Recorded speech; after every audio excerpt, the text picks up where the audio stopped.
మన ఫ్యామిలీ అందరికీ హాయ్ అండోయ్. నేను మీ పుష్ప. వెల్కమ్ బ్యాక్ టు పల్లెటూరు వంటకాలు. ఇవాళ మేము ముందుకి సరికొత్త రెసిపీతో వచ్చేసాను ఫ్రెండ్స్. చాలా టేస్టీగా ఉంటుంది. ఏంటి పొడి చూపిస్తుంది అనుకుంటున్నారా? నేను ఇక్కడ పల్లీలు పొడి చేసుకున్నాను ఫ్రెండ్స్. అలాగే మీకు కూడా చూపిద్దాం అనేసి వీడియో తీశాను. చాలా టేస్టీగా మనము ఏమీ కూరలు లేనప్పుడు ఇలాగా ఒక స్పూన్ వేసుకొని కొంచెం నెయ్యి వేసుకొని తిన్నాము అంటే ఆ రోజు మొత్తం అన్నం దీంతోటే తినేస్తాము. అంత టేస్టీగా ఉంటుంది. సూపర్ టేస్టీగా ఉంటుంది ఫ్రెండ్స్. ఇలా స్టోర్ కన్నా చేసుకున్నారు అంటే ఒక 1 మంత్ దాకా కూడా ఉంటుంది. మనం దీన్ని ఫ్రైల్లో కూడా వాడుకోవచ్చు. అలాగే ఉత్తలో అన్నం కూడా వేసుకొని తినచ్చు. చూడండి, ఇక్కడ నేను ఇలాగా ఒక బౌల్ తోటి 1 కప్పు పల్లీలను తీసేసుకున్నాను.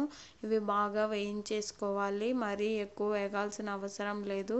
ఇలాగా వేగితే సరిపోతుంది. వీటిని మొత్తం చల్లారనివ్వాలి.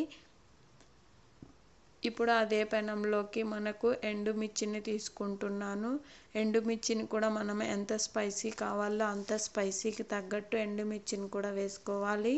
ఇక్కడ నేనైతే తీసుకున్న ఎండుమిర్చి అనేవి అంత కారం లేవు కాబట్టి నేను కొంచెం ఎక్కువే వేసుకున్నాను. మీరు స్పైసీకి తగ్గట్టు ఎండుమిర్చిని తీసేసుకొని అవి బాగా వేగిన తర్వాత ఇక్కడ మనం మిక్సీ జార్ తీసేసుకొని మిక్సీ జార్లోకి ట్రాన్స్ఫర్ చేసేసుకోవాలి. ఇప్పుడు అందులోకి కొంచెం ఉప్పు కూడా వేసేసుకోవాలి. మీ దగ్గర రాళ్ళ ఉప్పు ఉంటే అది కూడా వేసేసుకోవచ్చు.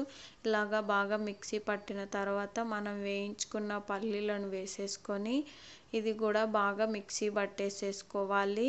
మరీ ఎక్కువ మిక్సీ పట్టేయకండి, మెత్తగా పేస్ట్ లాగా అయిపోతుంది. కొంచెం బరకగానే పట్టుకోవాలి. ఇక్కడ చూడండి, నేను చూపిస్తున్న విధంగా ఉంటే సరిపోతుంది.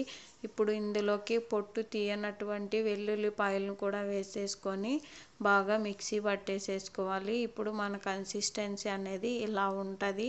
ఇప్పుడు ఒక ప్లేట్లోకి వేసేసుకొని మొత్తం ఉండలు లేకుండా ఇలాగ బాగా కలిపేసేసుకోవాలి.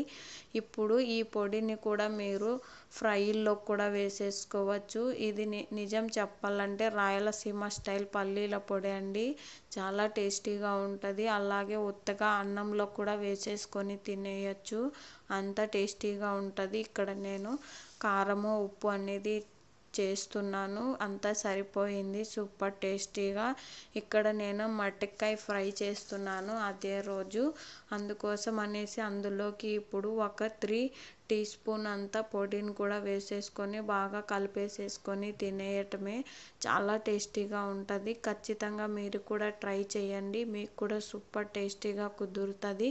ఈ పొడి కన్నా చేసుకొని పెట్టుకున్నారు అంటే మీరు ఎన్ని రోజులైనా ఏ పొడిలోకైనా ఏ తాలింపులోకైనా వేసుకొని తినచ్చు. అంత టేస్టీగా ఉంటుంది.